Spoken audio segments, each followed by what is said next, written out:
Both of these men, separate scandals, fell in adultery in the same month for my life, and I lost them, and they've not been replaced. They have not reconciled with me. And that has kept me humble my whole ministry life, because I saw it and it hurt me so much. Prison's a part of my life. That's a whole long story.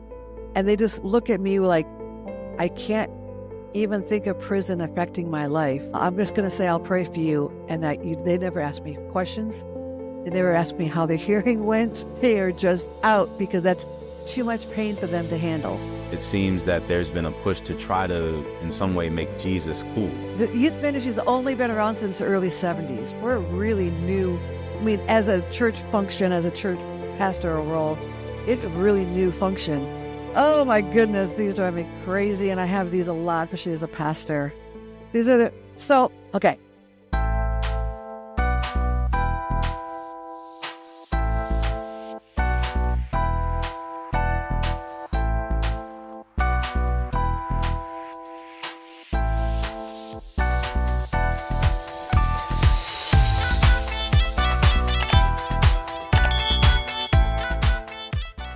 Thank you for joining us for another Fire Conversation. Today we have a special guest, Brenda Seefelt, and she's going to share a really interesting story about not only how she came to know the Lord, but how it also led to what she's doing today in a pretty unorthodox type of ministry. So we're really excited to hear from her, and we think that you're going to get a lot of value out of this. So thank you, Brenda, for joining us today. Thank you for giving me the space to talk about my church, talk about my story, because both of them give me a lot of excitement. Okay, awesome. Yeah, so I'm sure that it's going to be a blessing to everyone that either hears this or sees this. And so just so everyone can get a chance to get to know you, can you tell us just a little bit about your background? How did you come to know the Lord in the first place? What was that like? What was your life like even before knowing Christ? What was your introduction to Christ like? And how were those early months or years in your walk with the Lord? These early months and years are the formation of my entire life forward. But it goes back to October 17th, 1978. So I have a moment. I will gladly share that moment. But this is a long time ago. So when I mean that this moment has shaped my life forward, this is the moment, and this is the why of the moment. I was 15 years old. I grew up in a really good Christian home. I say that, yet I was broken. I had a stuttering problem that kept me shy, insecure. What's wrong with me? I had enough God in my life to be like, God, why can't you do this? I had, as my depression grew as I got into adolescence, my parents would bring me to little faith healers. And this would be the 1970s, the Jesus movement. And there are all kinds of faith healers coming through. And I was prayed over by some of the very best faith healers.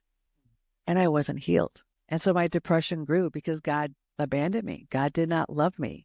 What's wrong with me? And my depression grew really dark. I think if I was, in the 80s or in the 2020s here, when suicide was an epidemic for teens, I probably would have been in a lot more danger than I was. But I was definitely had ideation and just really, really sad. And my parents were really scared. They didn't know what to do. So in my 10th grade year, we switched churches, and there's a youth group there. And the youth group did not like me. I did not like them. So I just want to say this nothing to do with a good youth group, even though I did become a youth pastor for 40 years and I love youth ministry. This youth group, to this day, I don't think likes me. I don't know. It's just not, there's just no good memories with this youth group. But this one weekend, we were invited to do a retreat with some other churches.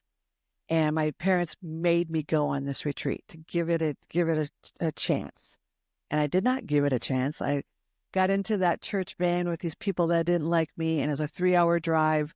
And I just remember no one talking to me, pouting, mad, surly, everything, because this was just going to be horrible. And I already felt unworthy and awkward. And then this moment happened. And this is the moment I will never, ever, ever forget. We get to this location, The van door opens, the other kids get out, and I'm the last one out. And there are 3 girls there, and they said, "Hi, I'm Gina, I'm Marie, and I'm Tony. Do you want to hang out with us?" And I'm going to say these 3 girls were beautiful. These were like the popular girls I had never been accepted by, who I've been teased from. These girls were beautiful, and they wanted to hang out with me. Oh, I'm sorry, I'm tearing up, and this happened so long ago. But this was the moment. They wanted to be with me. And so I had friends that were pretty and that were cool. I thought maybe I was something. And so that was Friday. Saturday night, I couldn't even tell you if the speaker was a woman or a man. I have no recollection. All I know is I wanted it to end, this church part to end, so I could go hang out with my friends again, because I was having such a good time. And the speaker ended, and there was this altar call, and teens were crying and giving their lives for Christ. And I'm literally in the back of the room, and there's 3 of us who did not go forward. And we're just like eyeing each other, like, I'm not going, you're not going. Okay, the 3 of us here, we're set. And then my new friends, Gina, Tony, and Marie, came over to me, sat down right next to me, got in my face, and said, "Jesus loves you, Brenda." Something about that from them broke me, just broke through all that self-hatred, and that God had abandoned me and didn't heal me and whatever. It just broke through, and there was just this cleansing. I mean, a flood of tears. And again, I'm sorry. The story does not get old in my life. It changed me so much. And I mean, for a couple hours there, I just cried out all this pain, and my life changed. And the next day was Sunday. Oh, the 3rd biggest memory of that weekend was I was driven home from the retreat to my parents' house, and they were in the kitchen. I could see through the kitchen window. They saw that we were being dropped off in this car, and I got out of the car, and there was light coming out of my dark life. And I saw my parents hug each other because they knew their daughter was going to live. And it did. And so came home from that retreat, changed. The rest of the school year was different. By next year, I was one of those Jesus freak Christians in the late 1970s, talking about Jesus all the way. In my senior year of high school, I was leading a Bible study on campus. I went from no confidence to don't even look at me, I just want to die, to here I am, and I want to tell you about Jesus every chance I can get.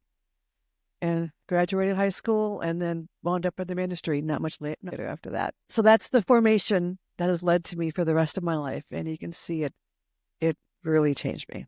Yeah, and that's awesome that, you were sensing that call even at that age to want to do things like, leading a Bible study and things like that. Because I think that there's some people, when they come to Christ, right, they have a lot of zeal, but they don't always have direction. So did you have some people in your life that were mentoring you or kind of encouraging that along, like to say, hey, like, we think that you would be really good, leading this Bible study, or, like, was there anyone that was kind of like giving you a platform, or was this just something just within you and you just said, you know what, I just want to share and I'll just do it however I can? That one. I had good parents, and we did the devotionals together growing up. So I had a lot of good Bible teaching in me, even though I didn't believe in it. And so I think that just gave me a foundation. In fact, when I went in, to get my seminary training, my Bible knowledge was through the roof compared to my peers, because of what my parents did when I was young. Mm-hmm. And once it matched up with Jesus being real, I just had this great depth of Bible knowledge. And I didn't really ever have a youth group growing up, even though I became a youth pastor for 40 years. And I did have I had a really great job the last year and a half of high school, and my boss was probably that mentor who I just needed someone to believe in me. And my parents did, I will say that. But my boss just thought I was the cat's meow, and that just gave me the confidence that I needed. And then I just did it. I mean, I could not shut up talking about Jesus because it was so personal. Mm-hmm. Isn't that like a character of Jesus? That's just like Jesus, right? To kind of accept, to embrace you for who you are, no matter where you come from. And you saw that within your friends. You were able to identify that. And that's what a lot of people need nowadays. Exactly. Yeah. So at that point, right? So you finish high school. What happens then? Because I know you mentioned seminary. Was that part of the plan? Like you went out of high school, went to college, and then straight to seminary, or was this kind of like a long time in the making? Short time, but not my plan at 18. I moved 2 hours north of where my parents were, just wanted to get a new start. It was same zeal. Okay, what do I say? Wound up at a church, and the church leadership there recognized something in me. And so I ended up going to this church. I get my chance to make my own church choice at age 18. It was kind of a big deal. I ended up choosing this church, and this church leadership saw something in me. And by I was probably 18 and a half years old. I mean, they put me in charge of the junior high youth group at this point. Now, small, I had 13 boys and one girl. I had a lot of boys, and I will never forget this. And I was there for 2 years with this group who I just loved. I loved what I was doing. In fact, to this day, 3 of those boys and I still talk. They are now 55 and 54 and 53. And we still talk. I still have this voice in their lives. So it was a special youth group, special moment. There are things that happen that these boys will still reference in their faith walk now that's 40 plus years later. So it was during this season where I was very content. I had this working a great job. I had a great normal boyfriend, and I was renting a home, like a single small house by myself, and very content. And then God gave me a vision for ministry, and it was thankfully, it was a very clear vision of what I would be doing with my life. And I was like, sweet, that was nice. I'm kind of doing that right now. But over the months, God was saying, no, I called you out. I called you to go. And once I did that, that's when I left for schooling and continued on. And then even when I started my schooling, I was 20. I got hired by a church, near my school, and I've been serving as a youth pastor ever since. I've hardly been out of church work my entire life. So started very young. So those at that time, right? Because just even looking at the last few decades, few hundred years, last couple thousand years, right? There's been a lot of changes within society, and sometimes that has impacted church culture. Sometimes the church has impacted, the larger culture, but also there's been times where the larger culture impacts church culture. So even just like around the time when you first started walking with the Lord, you were first getting involved in ministry, going to school, do you see any difference just in your experience from maybe the church at that time compared to maybe in, let's just say, the last 5 to 10 years? All right. Hitting a hot button topic with me. So I basically started youth ministry in 1981. Okay, now it's 2024 where we're recording this, almost 2025.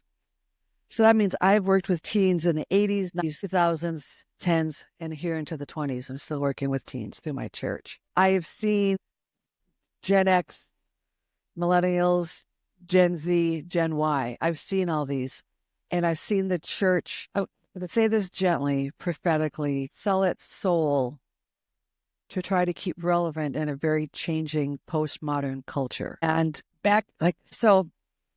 and I'm going to blame a lot of this on youth ministry. Back in the 1980s, when I was a youth pastor, it was very much, we would meet in circles, and we would meet in small groups, and we would have conversational teaching, and we would really invest into the teens' lives. But by the 90s, the stage became a part of youth ministry. Having a band became a part of youth ministry, and we would build stages, and that would put a gap between the team and the teen. And then, of course, if you follow church culture in the 90s, a lot of these youth pastors started going into church planting, and they brought this stage mentality with them, and the performance and the skits, and a band that was loud and performative, not maybe less worshipful, but more performative. And all these 90s youth pastors became church planters and created this non-denominational movement that I believe has separated the people from the stage. I'm going to just brag here. There's about 2 years I created a stage and I got off of that stage because I saw this. But I remember it was early 90s and I was doing some youth training and I had a youth come up to me and said, my pastor would always say, never put me on a pedestal. But I always look at him and say, but just give me the stage. All he saw was this youth pastor up on a stage, which he was like, I'm not on a pedestal, but the teen saw this guy on a stage and said, it's the same thing. I don't know who you are, and I don't feel known by you, but there's a vibe in this room that I'm drawn to, but what's going on? Yeah. So I think this has affected our church culture greatly. The fog machines in church, I'm sorry, that comes from youth pastors that come from the 90s. I mean, there's just so much of this that I see that that's why it's a hot button, because I know youth ministry had a lot to feed into this, and the fruit has not been good. Yeah. And again, as one who's worked with teens since the 80s, 90s, 2000s, whatever, I have seen these same teens leave the church and not return because there has not been that personal connection. There's not been that investment into the teens. They've just been given the expectation to show up. And then we will entertain you and we'll give you really good teaching. And the worship, maybe inviting the Holy Spirit in, and that is an experience, but that's not an investment. Yeah, back in the 90s, right? That was one thing I remember that was very popular was the "What Would Jesus Do" bracelets, right? Yeah. So I can imagine maybe some youth pastors say, "What would Jesus do?" Oh, he would buy a smoke machine. Yeah, what would Jesus do? Bigger amplifiers for the guitars. It's always one of those things that for me I felt divided on as a musician, because I understand the performance aspect of things, or I guess maybe the heart behind it was some people to want to make it interesting, right? Because people don't want to be bored and things like that. So on one hand, I understand why they may think that that's necessary. But I guess the bigger problem is, though, that if people are thinking that it's up to us to do all these things in order to draw people in or to impact them, but we're not saying, you know what, we should probably be focusing more on the power of the Holy Spirit, right? Because apostles didn't have smoke machines and all this stuff, and they seemed to do pretty well with what they had, right? So technology is good, but I think if people are leaning so much on the technology that they're getting away from the point of it all, then let me just add to that. The youth ministry has only been around since the early 70s. We're really new. I mean, as a church function, as a church pastoral role, it's a really new function. We didn't get church budget to buy a smoke machine until the 90s. There was no budget for us. And all of a sudden there was full-time salaries, and then with the full-time salaries came the expectation to get kids in the building to afford the full-time salary. And then you got kids in the building and the youth pastor who's young, young and full of zeal. It's like, I need a smoke machine to keep the kids in the building. You see the unintentional harm here. And then it gets to be the thought, well, because I created a good performance tonight, we had kids in the building which can afford my salary, so I'm going to do that again next week and the next week. And then you're like, well, then I'm called to be a church planter, and I'm going to do church differently. I'm going to be part of the emergent movement, or I'm going to do something differently and take what I learned in youth ministry with me without slowing down and realizing what actually was doing the work here. What part was Holy Spirit and what part was my creativity? And it's always a mix of both, especially, you know this as a performer, it's always a mix of both. But when you're on this machine to have enough kids come in so they can afford your salary or the raise that you really need because you got married and have children. I mean, there's this machine in play. You don't take the breath to say what is really working. And then, in the early 2000s, when I saw so many teens leave the church, well, I had a spiritual breakdown in about 1995 because I saw teens that I was discipling leave the church. And you see this and it makes you want to breathe and stop and redo things. That's when I redid things. but others just have kept going with what they have known, what's worked for them. And because it's worked, it seems justified. But now we're here in 2024, 2025, and we see the effect of the church being ineffective in the culture. And so there's about 25 years here. We could have done something differently, I think. Yeah. So for you, do you think that, because you mentioned a few different things, when you think about churches around the world, especially in countries where maybe Christianity is illegal and you have believers experiencing persecution and things just to be, there's a risk to even publicly proclaim their faith. Whereas with here, it seems that there's been a push to try to, in some way, make Jesus cool, right? Right, To say, right. hey, it's not, being a Christian is not that bad. It's actually really nice. You can even wear some cool t-shirts sometimes, and you can have like concerts and parties and yeah. Yeah, it's all 1990s stuff. I'm so sorry. Continue. Yeah. But so I know that there's been a pushback from some pastors who have spoken outwardly against some of these things, even going as far as saying youth ministry is something of the enemy, right? There shouldn't even be youth pastors. Like like I heard one pastor say, like, I've never seen a youth pastor in the Bible. That doesn't exist, right? So you have extremes, and it's because they basically are agreeing with what you're saying as far as what they've seen when it came to, at one point, young people were expected to sit with older people and be able to read the Bible and study scripture and all this. And they saw it go from that to pizza parties. And it's just all about the music and it's all about all these other things. So I think in an effort to try to fight against that, they're just saying, no, we need to get rid of it altogether. So what do you say to somebody like that? Another thing that happened in the 1990s is the internet. So these people with extreme thoughts now have a platform and get to find their like-minded people and make this a lot louder than it probably needs to be. Mm. And the other thing is, when I had my spiritual breakdown in 1995, that is probably that's the one thing I returned to and have done in youth ministry ever since, is I did have my teens sit in church, sit with your parents, or sit together in church, because you're going to learn from intergenerational relationships. I did change that dynamic so they weren't siloed off in their own beautifully built youth room, where when they turned 18, they never knew another adult in the church. Right. You're going to sit in church here, and you're going to learn from. And I had my role as youth pastor at the church I was at for 25 years was then to disciple the adults to know how to talk to the teenagers. And so they were, and I would create situations on Sunday morning church so that the teens and the adults would talk to each other. And I was at this church for 25 years, so I had a lot of leeway in what I was doing. But that's one of the things I changed. And then I also did a lot of work as a youth pastor to train the parents on how to pass on their faith to their children. Because it doesn't matter how cool the youth pastor is, every study comes back. The mom passing on the faith is 95%. For a grown adult to say, how did you learn about your faith? It comes from the mother, number one, every time. But the moms have been trained, thanks to the 90s youth ministry, to drop your kid off and let the cool youth pastor disciple your kid. Mm. When really it's the parents discipling that is what makes it stick for generations, makes them stay in the church past age 18.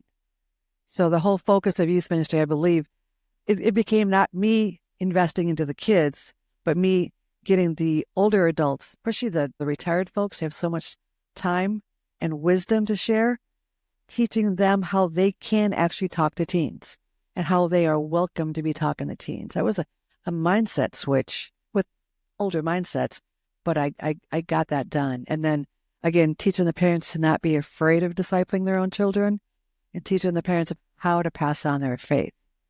And part of that is parents have failed. Parents have got backstories they don't want their kids to know. Parents have, they had a sinful lifestyle that they don't want their kids to know.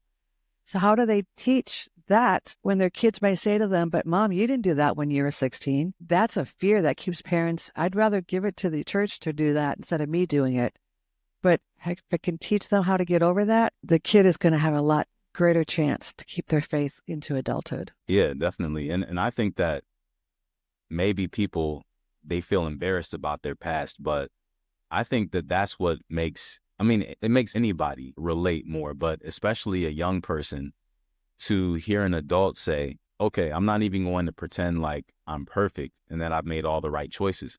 I'm going to actually tell you about how I blew it, but I'm also going to tell you about the grace of God that I experienced too. If there was more of that, then I think that the youth would be much better off. But unfortunately, and I think it seems like within pastoral ministry, and you can speak to this as someone who has been involved in this now for the last few decades, like it seems like there's this pressure to perform, whether it's with the youth or just with other adults, this thing to say, yes, I know that you all are struggling, right? And that's why you've come here to receive from us who are on the stage. We're the ones who have it all figured out. And then next thing you know, there's some kind of scandal, something happens, and then everybody figures out, oh, this is just a human being. But prior to that, it's like keeping up this image of being the spiritual giant. And it's I don't think it helps anybody to be like that. I think people respect it more when someone is like, let me just be real with you. Let me tell you where I struggle. Or even someone to say, to ask people, like, can you pray for me? I know that some of you want me to pray for you, but I actually need prayer right now. I'm going through something, or I'm experiencing this in my personal life or with my family, or I'm wrestling with this thing I'm reading in scripture. Can you pray for me? I think that if people saw more of that kind of transparency and honesty from pastors, it would make a huge difference. So back in 1988, I read a book, that's my favorite book to this day, called Real Christians Don't Dance by John Fisher. It's out of print, but you can find copies, of course. But he had a chapter in there called The Image and the Magical Ministry Tour. And those two chapters just really shook me, like, I understand this. And then in 1990, okay, so I'm a woman in ministry, and this is in the early 80s. I had a lot of doors open for me by two great men in the 90s, and that really, really helped me a ton. In January of 1990, both of these men, separate scandals, fell in adultery in the same month for my life, and I lost them, and they've not been replaced. They have not reconciled with me. And so I saw their double-mindedness up close because I was so close to them. And part of me, I'm like, I'm honored they never sinned against me because I was a woman who just soaked up every word they spoke over my life. I was in close proximity with them for so long, and they never did anything against me. But yet they had this whole double life going on where they had long-time affairs. And I saw that, and I saw the effect on me. And that has kept me humble my whole ministry life because I saw it and it hurt me so much. Yeah, that can be really challenging, I think, because these things are happening more and more, it seems. And I don't know if it's if it's even just happening more or they're just getting caught more, but it's definitely becoming news. And anytime anything like that happens, it's almost like people have already written a story. They've already made a video. They're like ready to go, just waiting for it. And it's sad that people, they feel like they have to pretend to be something that they're not instead of just being honest, right? But it seems that when people have a certain platform, there's that pressure to just keep going and to just do their best to cover it up and just hope for the best. I think that's another thing, pre-internet, post-internet, I've lived through.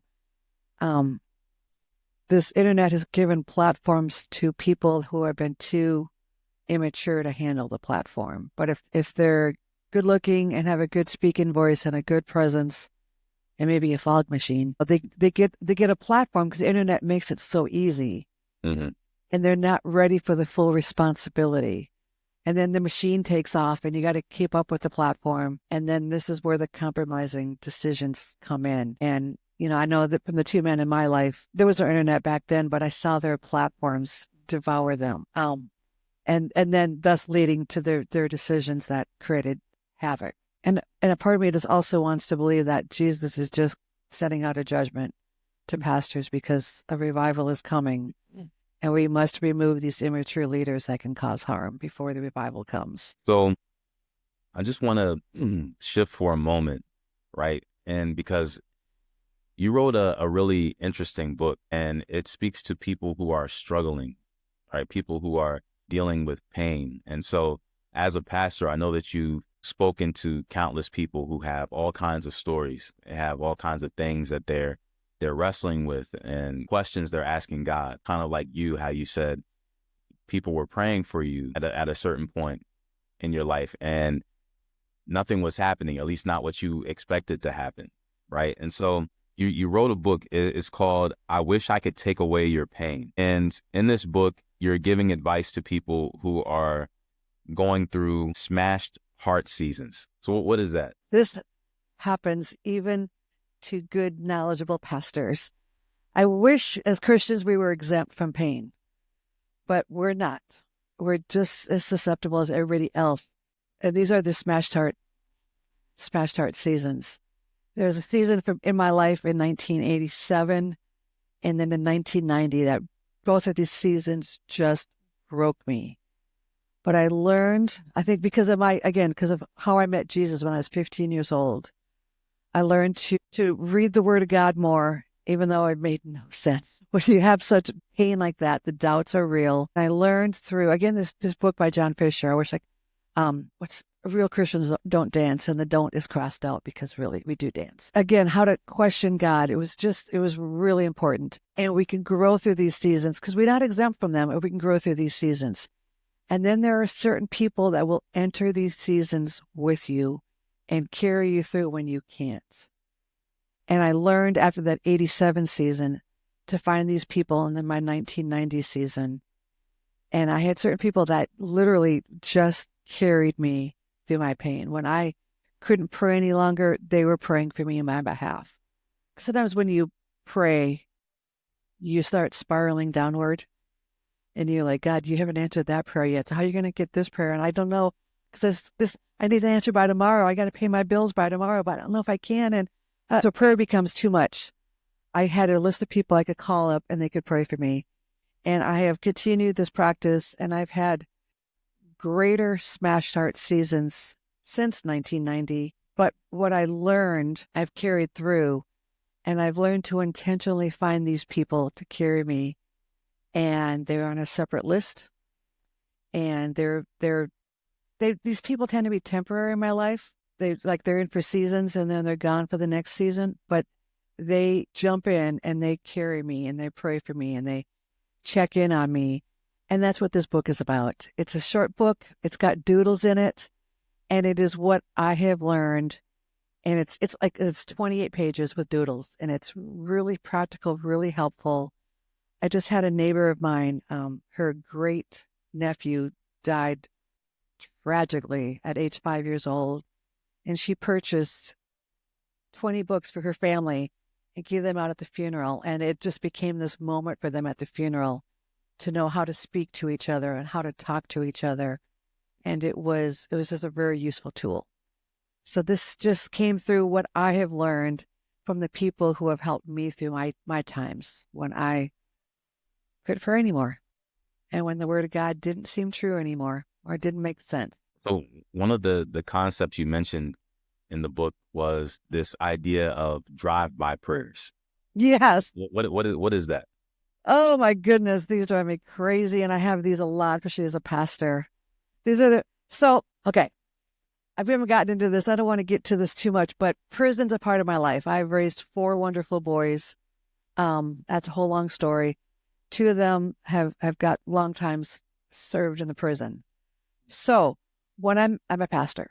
So when I mentioned to somebody at church, like, oh, this is going on, we have our hearing coming up, people will get that glazed look like, I don't know how to deal with somebody who has a son in prison going through a court hearing, and they don't know what to do with it. They just say, I'm going to pray for you.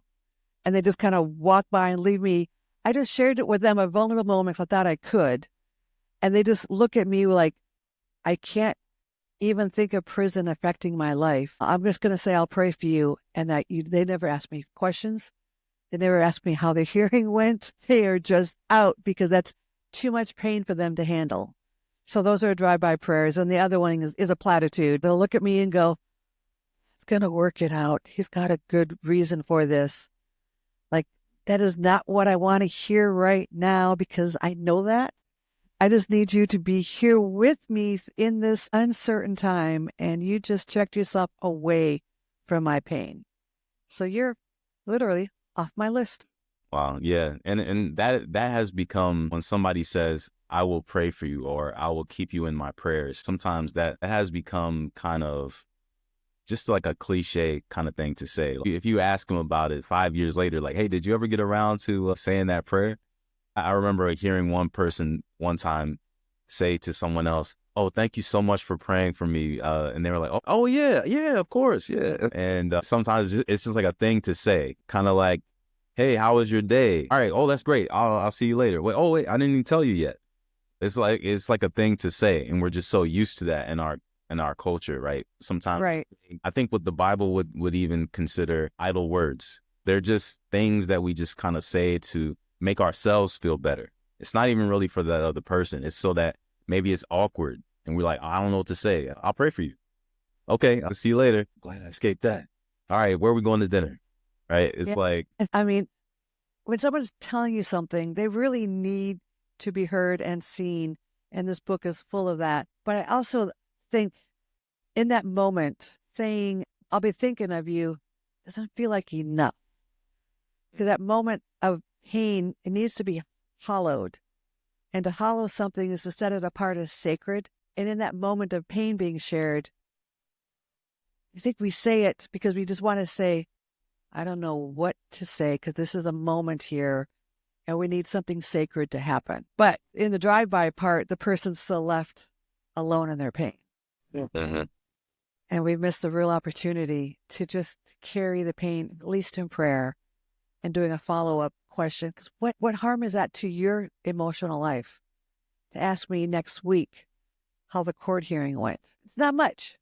For my soul, I feel seen, I feel heard, I felt prayed for. I feel like I'm not alone in a situation where you can feel very alone. Yeah, so that's one of those, I think, practical things about what it means to be in Christ and what it means to be the church, right? Because this is something that, I mean, I guess you could say it could come out of studying the Bible, right? When it says, weep with those who weep, rejoice with those who rejoice. You could kind of extract that from that. But for people who don't read that and think that, then this could be an issue of maybe working on, especially if someone says, I noticed that in myself, maybe I need to work on my empathy. Maybe I need to work on my emotional intelligence, being able to read certain signs, right? Because it doesn't come naturally to everybody. So even with that, it's saying, okay, maybe I'm not great in this area. Will I just stay like that for the rest of my life? Or will I actively try to fix that, try to become more empathetic? Because that is part of what it means to be the church. And I don't think everyone fully appreciates that. But I think that whenever somebody does come into contact with someone who they feel like, you know what, this person really heard me, they saw me, it makes a big difference. Mm-hmm. In 1990, I had one friend who really carried my pain. This book is dedicated to her. By 1991, we had a break in our friendship.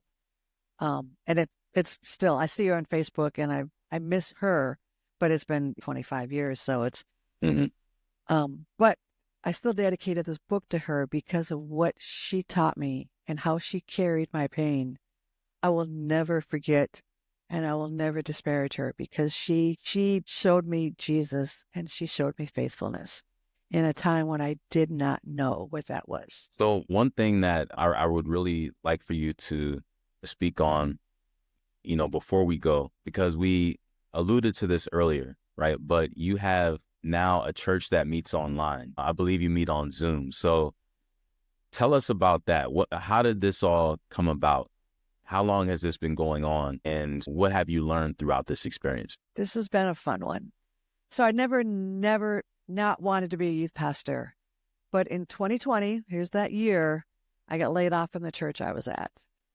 2020 is a whole bunch of everything going on, right? And when you get laid off, you're like, okay, God, now what's next? What do I do? I'm older. What is this? I don't know. What do I do? And in this time, I was doing a lot of reading about the church, the brokenness of the church. I had high hopes that we'd come out of the pandemic and the church would get a good reboot and change the way it was doing things. Trust me, I'm disappointed. I cannot believe how many churches closed their doors and didn't even bother to repaint the walls, much less think about how they were leading in church. But I was in this mode. And during this time, some of the parents of my teens came to me and to my husband, who's the worship leader at the church, who was also laid off, and said, we think you two should start a church. And get this, it was the parents of my teens. Again, as a youth pastor, my job was to help the parents and help the older people in the church. So I knew them very well. I trusted them, and they hit my soft spot because they had teens. And so I was like, okay, God, so this must be the open door. I've been doing all this reading and studying how the church can reboot and be a better version of the church. And so we started meeting through Zoom because that's all there was. So it was like October 2020. We started meeting, and to my wondrous surprise, we had people join us from all over the United States. Some are grown teens of mine, and I get to be their pastor again. That is my favorite thing. Some are just friends of mine that have jumped in. Again, there's 2020, church was closed, blah, blah, blah. And some people, I don't know how they found us. We protect our Zoom link, and they still, jumped in, and it was anyway. So when churches opened up again, we're like, no, what? But most of my people are online. So we have continued to meet online. We moved out of our living room because, again, this was pandemic time. And we have a church space here that is what we call a Zoom-built studio, where this is the technology you're leading into. Our church space is designed so that people who come in through Zoom feel like they're in the room with us as much as possible. We have bypassed the Zoom sound because the Zoom audio is terrible. It's especially terrible for music. And so it took about three different mixing boards to figure out how to work the best way with Zoom to get really good sound through there. So the worship we do is, we don't do the big band loud worship because it's coming through your microphone and to your laptop. It's just coming, it's just coming. It's already coming at you from the stage when you're live with it, Our worship is just a guitar, beautiful harmonies, and it's very restful coming into your living room, coming through your laptop. It's to me, it's one of the highlights, and I have nothing to do with it. It's so restful on a Friday night. My parents of the teens chose Friday nights because at that time they were loving Sunday mornings as a Sunday family time because there wasn't church to go to. And they were surprised how much they loved that, having versus the chaos of Sunday mornings of going to church. And Friday nights was also a family time for them. So they were like, can we just choose Friday nights so we can keep our quiet Sunday mornings? And I was like, oh, sure. I don't, you're telling me this and you have the teens, so I am biased towards you. And so we've continued to meet on Friday nights post-pandemic for a couple reasons. One is the same thing. It is a family night. To believe it or not, people have this perception about Friday night being party night, but 78% of all millennials would rather stay home on Friday nights. So we're providing an opportunity to do that. Some of my people come on Friday nights, serve their local church on Sunday mornings, but they're not getting fed at their local church, but they do want to serve. They're serving in the nursery or Sunday school or greeting, and they do want to serve, but they're not being fed. And we do so much Bible teaching at my church that's what they're into. The other group I'm finding that is finding us is, and some of my grown teens are in this category, just church hurt. To enter into a church building on Sunday morning is kind of trauma triggering. I'd say kind of, I'm going to declare it. It's trauma triggering. They've been through too much, but they miss something. They miss talking about the Bible. They miss the spiritual aspect of their lives. And so to do this through Zoom Friday night gives them a chance to reconnect with that part of their life again. And like I said, we do a lot of Bible teaching. We do a lot of conversational teaching because, again, still a youth pastor. And we've had, again, in humility, I don't need to have the ending of my sermon written and have this big planned ending. So when I ask a couple questions during the message and the questions go in this other direction, because it's the people who are actually living their faith in the real world are asking these questions, or I've got an older person who just dropped a truth bomb of great wisdom for what they have learned because they were able to respond to my question with that, and that truth bomb overtakes my notes, I'm okay to let that be the closing. I'm okay to let that question lead us in a different direction than my notes, because I'm a pastor. I live in a protected world as a pastor. I don't have to drive in traffic. I don't have workmates that drive me crazy. I'm not a teacher going with the public school situation. We have some teachers in my church, and I love them so very much because they work with teenagers. I don't have those kind of pressures. And so if something from the Bible triggers them to go in this direction and they want to ask about it, or they have that they learned about it, that's the value. Not what I can teach them from my safer perspective. That's the value.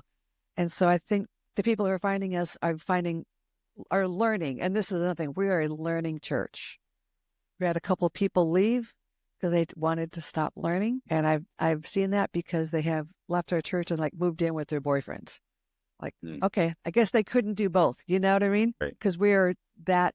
So it's Zoom and you may feel disconnected, but I'm saying there is connection at my church, and we're doing everything we can technology-wise and teaching-wise so that you feel connected and seen and are learning all the time. So for those who are really curious about this, because I know a lot of people, even from before the pandemic, but especially since the pandemic, kind of feel like they're still searching for a church home and something that they can be a part of. So how can people connect with you, and how can they just be a part of what you're doing? We'd love your curious soul at our church. Part of humility is being curious, and you're welcome to bring that with you. And it's largerstorychurch.com.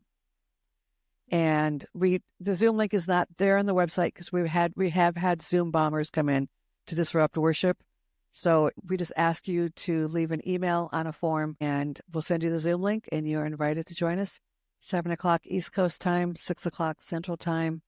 And to the people who join us from California, and we do have that, it's 4 o'clock for you guys. Okay, and that's AM or PM? PM. Okay. Mm-hmm. Yeah, PM. Friday night plans. Okay. We'll be seen, and you'll be seen and heard, and have a great moment in worship. I promise you those three things. Awesome.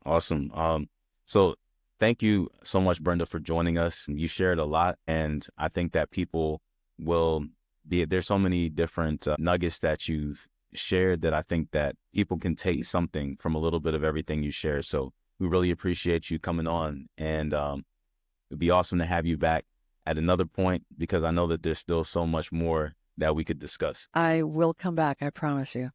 All right. This Awesome. was a good conversation. I said stuff I usually don't say, so this has been a really good conversation.